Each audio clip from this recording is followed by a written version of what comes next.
فی زمانہ جب دجالی چالیں نئے نئے حربے استعمال کر رہی ہیں، دنیا کی جگہ چون نے اکثریت کو اپنی لپیٹ میں لیا ہوا ہے، ہمارے نوجوان اور بچے بھی بعض اوقات اس کے زیر اثر آ جاتے ہیں۔ ایسے میں ہمیں اپنے لیے بھی بہت دعاؤں کی ضرورت ہے۔ اللہ تعالیٰ ہمیں ان شیطانی حملوں سے، دجالی حملوں سے بچا کے رکھے، اور اپنے بچوں کو اپنے ساتھ چمٹا کر، اپنے ساتھ لگا کر، ایک ان کا خاص تعلق اپنے ساتھ پیدا کر کے انہیں خدا تعالیٰ کی ہستی اور اسلام کی خوبصورت تعلیم کے بارے میں بھی بتانے کی ضرورت ہے، اور پھر مکمل یقین کروا کر، بچوں کے دلوں میں مکمل یقین پیدا کروا کر، پھر انہیں ایسا خدا تعالیٰ کے ساتھ چمٹانے کہ ان کا کوئی فعل، کوئی عمل، کوئی کام، ان کی کوئی سوچ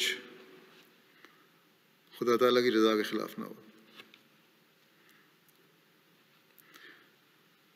اس کی تعلیم کے خلاف نہ ہو۔ ہر دنیاوی سوچ اور فتنے کا ان کے پاس جواب ہو، یہ نہیں کہ بعض چیزوں کے جواب نہیں آتے اور دوسروں سے متاثر ہو جائیں وہ، اور اس جواب کی وجہ سے وہ اپنے آپ کو اس فتنوں سے محفوظ رکھنے والے بن سکیں۔ اور یہی ہماری نسلوں کی زندگیوں کو سنوارنے اور ان کی بقا کی ضمانت ہے، اور یہی ہر قسم کے فتنوں سے اپنی نسل کو بچانے کا صحیح طریق ہے۔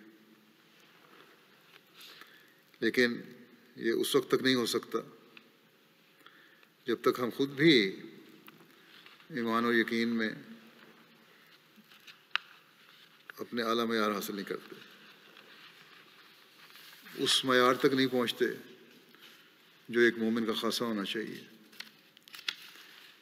یہ اس وقت ممکن ہوگا جب ہمارا تعلق خدا تعالیٰ سے مضبوط ہوگا، ہماری نمازیں، ہماری عبادتیں معیاری ہوں گی، ہم اپنی اس ذمہ داری کو سمجھنے والے ہوں گے کہ ہم نے کیوں حضرت مسیح علیہ السلام کی بیعت کی۔ یہ بہت بڑی ذمہ داری ہے جو ہم پر عائد ہوتی ہے کہ اپنے ایمانوں کو مضبوط کرتے ہوئے، اپنے اعمال پر مستقل نظر رکھتے ہوئے اپنی نسلوں کو بچانے کا ذریعہ بنے۔ بے حیائی اور لغویات کی انتہا جتنی آج کل ہے، شاید ہی پہلے کبھی ہو۔ ہر گھر میں ٹی وی کے ذریعے سے، انٹرنیٹ کے ذریعے سے یہ چیز پہنچی ہوئی ہے۔ پہلے تو باہر جا کے خطرہ ہوتا تھا، اب تو گھروں کے اندر خطرہ ہے۔ چھپ کے بچے بیٹھ کے دیکھ رہے ہیں، پتہ ہی نہیں لگتا کیا کچھ دیکھ رہے ہیں۔ بس بہت زیادہ احتیاط کی ضرورت ہے۔ جو بزرگوں کی یا ابتدائی احمدیوں کی یا ان احمدیوں کی اولادیں ہیں جنہوں نے خود بیعت کر کے سلسلے میں شمولیت اختیار کی ہے، زمانے کے امام کو مانا ہے،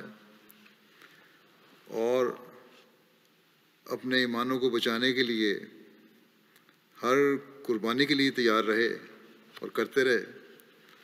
قربانی دی، انہیں ہمیشہ یاد رکھنا چاہیے کہ ہم بھی دین کو دنیا پر مقدم رکھتے ہوئے اپنی حالتوں کی طرف نظر رکھیں گے، تبھی ہم اپنے آپ کو بھی بچا سکتے ہیں اور اپنی نسلوں کو بھی بچا سکتے ہیں۔